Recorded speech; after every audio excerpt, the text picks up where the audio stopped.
kita akan mulai. Kemarin tuh gue sempat lihat tweet yang menarik sekali bro dari Elon Musk, di mana dia bilang uang itu bisa dicetak. Dia reply ke salah satu akun Zero Hedge.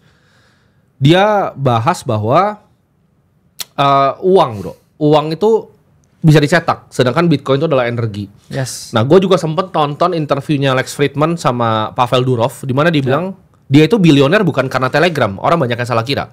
Banyak yang kira dia nge-ekstraksi duit dari Telegram atau dari Ton.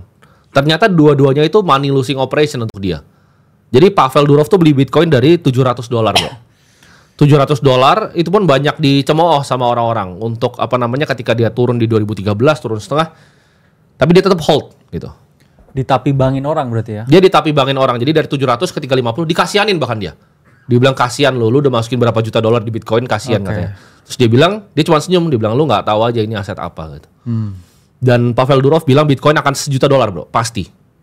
Cuma tunggu waktu. Jadi semua private jetnya dia, semua rumahnya dia dibayarin Bitcoin. Itu dibayarin Bitcoin. Dia ngomong gitu. Gue juga baru tahu gitu. Gue kira dia ekstraksi duit gimana caranya dari Telegram, tapi ternyata enggak. Jadi Pavel Durov tuh benar-benar bilioner, 17 billion dari Bitcoin. Nah, ini kan naratif yang sangat bagus untuk kripto dan Bitcoin, di mana ini asetnya secara directional kita tahu pasti benar. Jadi kita akan mulai dengan Bitcoin dulu bro. Di 111.000 ini ya, apa yang bisa kita harapkan secara teknikal? Apakah ada kemungkinan untuk drop di bawah 100.000? Atau apakah ini kita ada kemungkinan bisa naik ke 120.000 lagi? Saya lihat sekarang ya Bitcoin ini masih choppy sebenarnya. Dalam artian price action yang kita expect di Q4 ini. Sekarang price action wise kita ada di area yang saya ngomong rawan sebenarnya, to be fair. Kenapa? Karena ini pertahanan terakhir. Udah berkali-kali ya range ini tuh dites kalau kita ngomong ya. Ini adalah tes pertama, tes kedua, ya tes ketiga, tes keempat ini ya. Ini adalah tes kelima. Jadi sama konsepnya seperti resistance ya.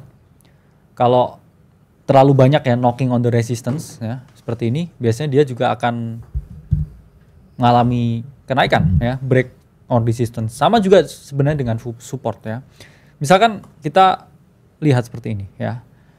Harga tuh berada di sini ya. At some point dia ada potensi ya break yang namanya support. Meskipun ya sekarang Bitcoin ngomong ada di area yang ideal untuk bounce. Jadi sekarang ya so far masih 50-50 take. Kenapa? Karena kita ada di area pertahanan terakhir. Kalau teman-teman ya punya conviction di sini ya untuk placing the longs ya. 108 ya, ini area yang kuat banget, 108, 107 ya. Tapi kalau misalkan itu break ya, kita pasti akan ke 100.000. Nah, itu suatu kepastian. Nah, ini adalah support besarnya di 100.000 ya, dan 100.000 kan angka support psikologis ya. Selama ini kita masih pingpong di 110, di 124 ya, 3 bulan ini pingpong.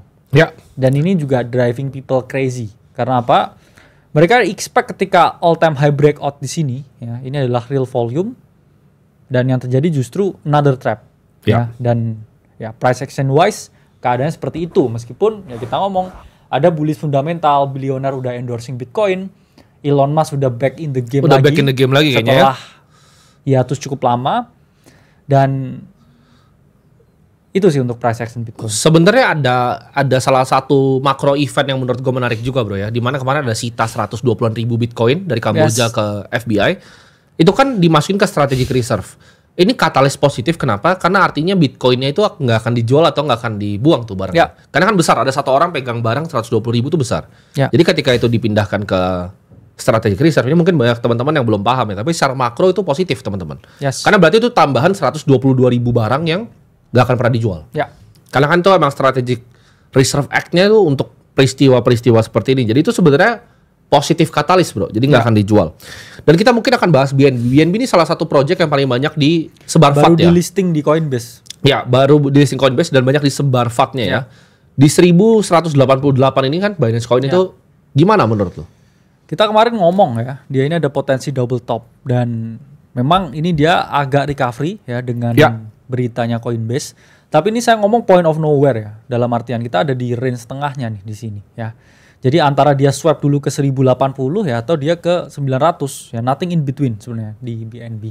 Dan sama ya seperti Bitcoin, kayaknya juga dia bakal ditarik-tarik ya. Ini keadaan yang sulit buat breakout trader. Ini keadaan yang sulit juga buat retail yang ekspektasinya hold spot.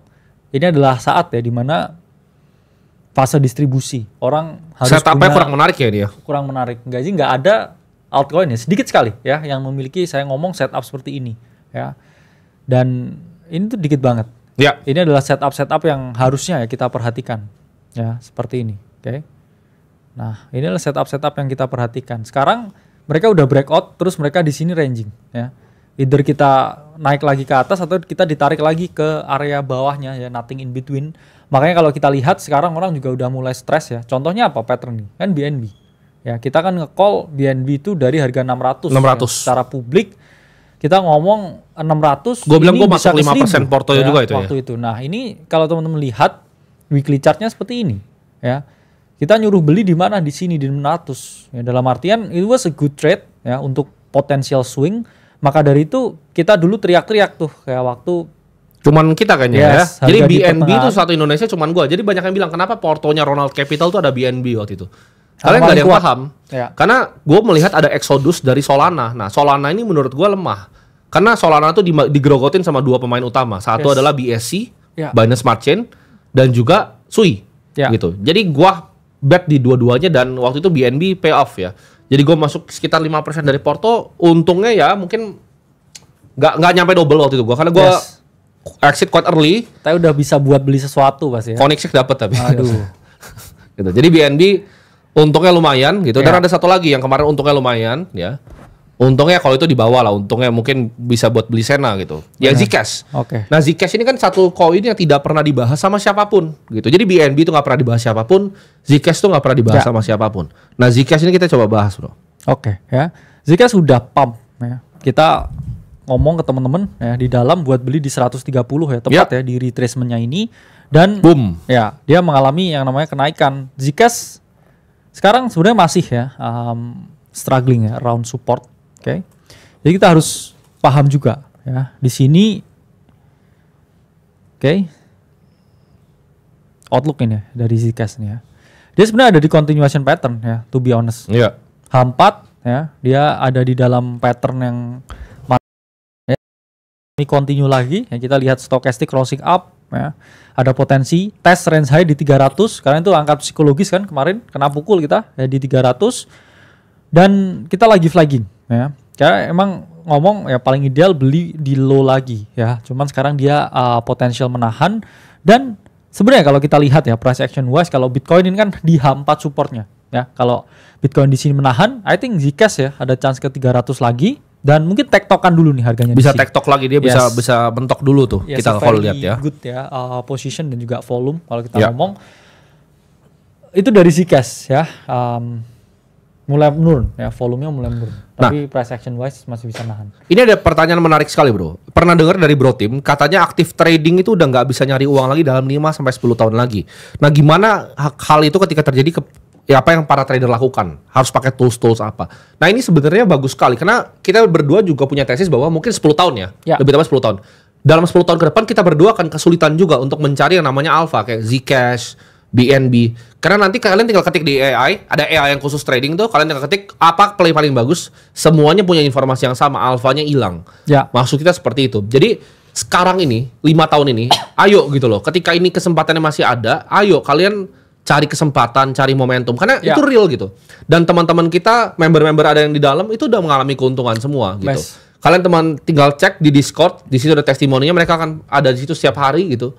Jadi pilihan orang nih dalam 5 tahun 10 tahun lagi itu gue setuju bro, nggak bisa lagi nih 10 tahun lagi nih nggak bisa aktif trading. Karena ini ada suatu mesin ya yang kayak punya collective thinking yang sama dan ketika orang berpikir sama ya nggak ada yang naik kan. Outliernya nggak ada.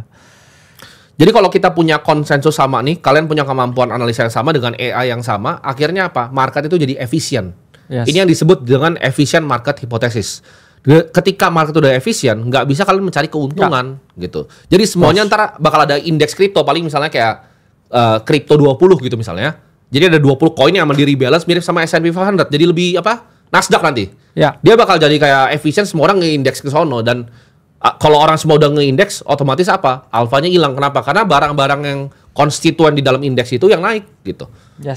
Ya sulit nanti jadinya. Tapi itu belum terjadi sekarang. Kenapa? Karena kripto itu masih awal teman-teman. Ini yang mereka nggak pikir bro. Kripto ini masih awal, opportunity-nya masih banyak. Ini tinggal siapa yang berani untuk ngambil aksi gitu. Yes.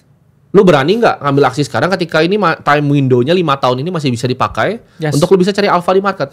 Jadi jangan nanti udah lewat nih masanya, terus lu kayak mau bikin duit dari kripto lagi, udah telat. Yes. Gitu. Akan ada waktu itu udah telat, dan itu pertanyaannya luar biasa ya, bagus sekali ya.